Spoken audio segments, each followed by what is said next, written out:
What's up, dudes? Max here. So with today came some pretty interesting news about Monster Hunter World.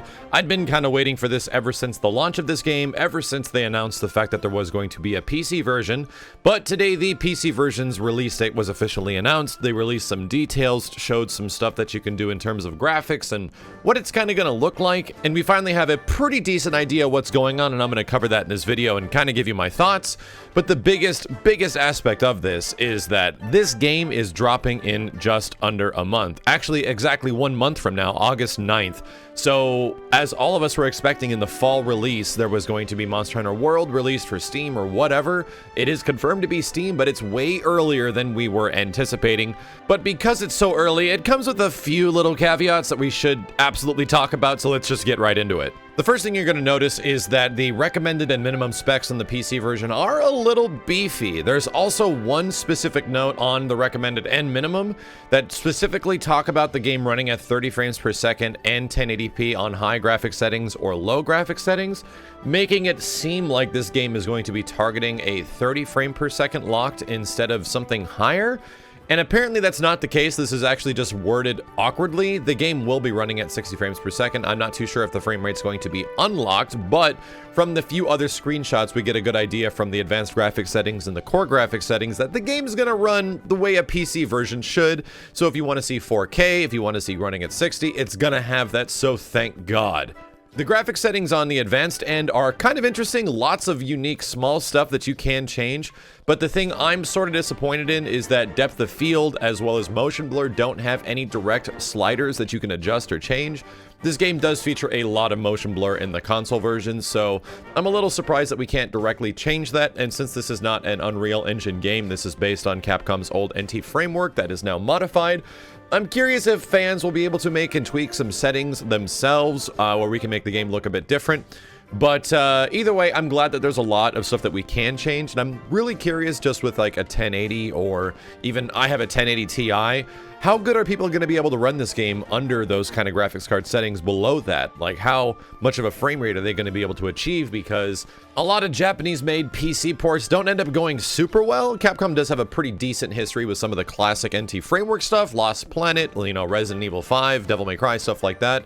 It has run pretty good, so I'm hopeful, but the biggest thing with this version of Monster Hunter is the fact that the game itself is not going to be the full game that we are playing on consoles right now. A lot of the crossover stuff, like the Dante costumes, all the Horizon costumes, and any of those things that you remember that were like unique events, that's not going to be there immediately. The developers were saying that they're going to continually update the PC version and try to get it caught up to the console version as much as possible, so this appears to be the trade-off that we're kind of going through. In order to get the PC version a bit earlier, we're getting a somewhat bare bones version of Monster Hunter World that hopefully has a lot of the, you know, core balance adjustments and changes and quality of life changes that have taken place over the console version, but not a lot of the unique monsters and fights and like Kulve Taroth, Devil Hyo, Lunastra. That stuff is actually not going to be included in the game at launch, which is a bit disappointing.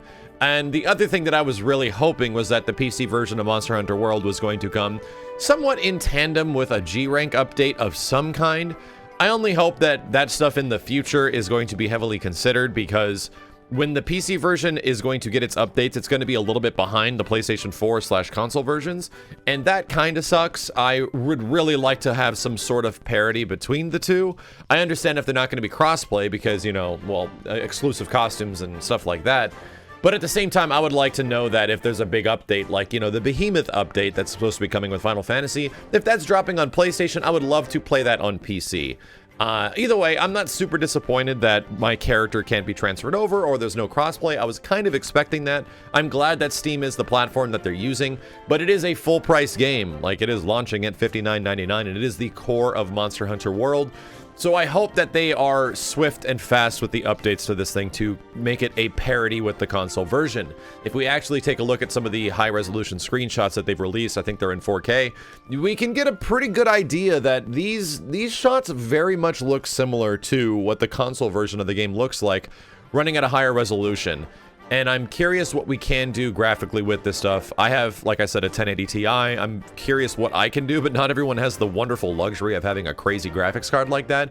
So what's it going to be like for the people that have a little bit lower end? Are they going to be confined to things that are 30 frames per second below?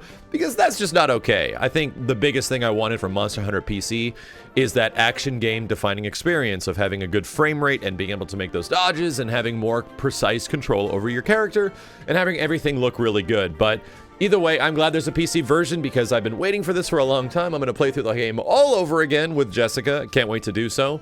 And I hope that they get caught up as quickly as possible because the PC version for me will be the definitive version, especially if we can mod some stuff and make it look even better than the console version. There's a few things in the overall art design of Monster Hunter World in the console version that kind of have like a washed out look, and I would love to do something about that on the PC version just to see how cool we can make the game look. So either way, I'm, like I said, super excited. I'll let you know when I get a chance to play it, if I get any opportunities to check it out before it comes out. But really, this thing isn't that far away. We are a month out from seeing Monster Hunter on PC, hopefully running at 60 frames per second and looking as good as it possibly can. And that has me pretty damn excited because I love this game and I can't wait to play more. As always, dudes, let me know what you think in the comments below. My name is Max, and I'll see you next time.